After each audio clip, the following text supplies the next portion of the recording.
Back to news. Yadadri Bhuvanagiri జిల్లాలో సంచలనం రేపిన స్వాతి కేసులో సమాచారం సేకరించేందుకు పోలీసులు తీవ్ర ప్రయత్నాలు చేస్తున్నారు. నరేష్ ఆచూకీ తెలుసుకునేందుకు 5 బృందాలతో సెర్చ్ ఆపరేషన్ నిర్వహిస్తున్నారు.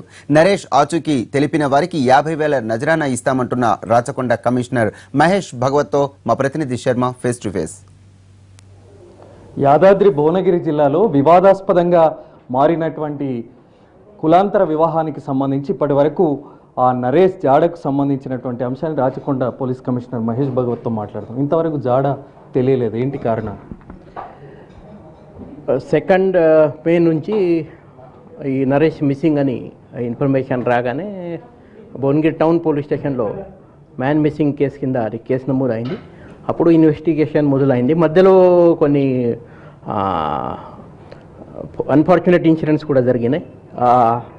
నరేష్తో ఉన్న స్వాతి అమ్మాయి, ఆ అమ్మాయి అది ముందుగా సూసైడ్ అటెంప్ట్, తర్వాత సూసైడ్ చేయడం జరిగినాయి. తర్వాత ఈ కేసు అది హైకోర్టు దాకా వెళ్ళినాయి. హైకోర్టు నుంచి కూడా కొన్ని ఆదేశాలు వచ్చిన తర్వాత DCP LB Nagar MV Venkateswararao గారిని స్పెషల్ ఇన్వెస్టిగేషన్ ఆఫీసర్గా ఎంపిక చేయడం జరిగినాయి. ఆయన ఆధ్వర్యంలో ఇప్పుడు దాదాపు 5 టీమ్స్ తిరుగుతున్నాయి.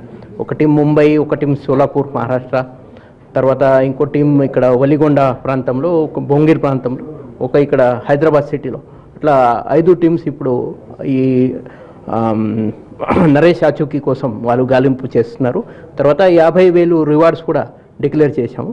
ఎవరికి ఏమైనా నరేష్ గురించి ఏమైనా ఆచూకీ తెలుసుకుంటే వాళ్ళు తప్పకుండా మా పోలీస్ డిపార్ట్మెంట్కి ఆ సమాచారం ఇవ్వచ్చు.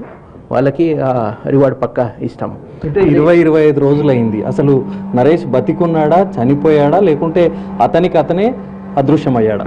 ఇప్పుడు అదే దాని సంబంధి ఏం కాంక్రీట్ ఎవరు కూడా ఏం చెప్పలేకపోయినారు. ఈ అమ్మాయి ఎవరు, స్వాతి అమ్మాయి చనిపోయిన ముందు కొన్ని వీడియోస్ కూడా రిలీజ్ అయినాయి. ఆ వీడియోస్లో అమ్మాయి చెప్పారు ఆయన స్వయంగా ఎక్కడైనా వెళ్ళొచ్చు, ఆయనకి ఈ మిస్సింగ్కి ఎవరు రెస్పాన్సిబుల్ లేవు అని చనిపోయిన ముందు చేసిన వాగ్దానం కొన్ని వీడియోలు ఉన్నాయి, 3 వీడియోస్ ఉన్నాయి. అది ఈశాన్య భారతంలో ఓ చారిత్రాత్మక నిర్మాణం అందుబాటులోకి వచ్చింది. ఎన్నో ఏళ్ల కళ సాకారమైంది. దేశంలోని నదీ వంతెనల్లో అత్యంత పొడవైన వంతెన ధోలా సాదియా ప్రారంభమైంది. అసోంలోని తిన్సుకియా జిల్లాలో చైనా సరిహద్దుకు అత్యంత సమీపంలో నిర్మించిన ఈ వంతెనను ప్రధానమంత్రి నరేంద్ర మోడీ జాతికి అంకితం చేశారు. 2056 కోట్ల వ్యయంతో 9.15 కిలోమీటర్ల పొడవుతో అత్యంత ప్రతిష్టాత్మకంగా ఈ వంతెనను నిర్మించారు. ఇది అసోం రాజధాని దిస్పూర్కు 540 కిలోమీటర్లు, అరుణాచల్ ప్రదేశ్ రాజధాని ఈటానగర్కు 375 కిలోమీటర్ల దూరంలో ఉంది.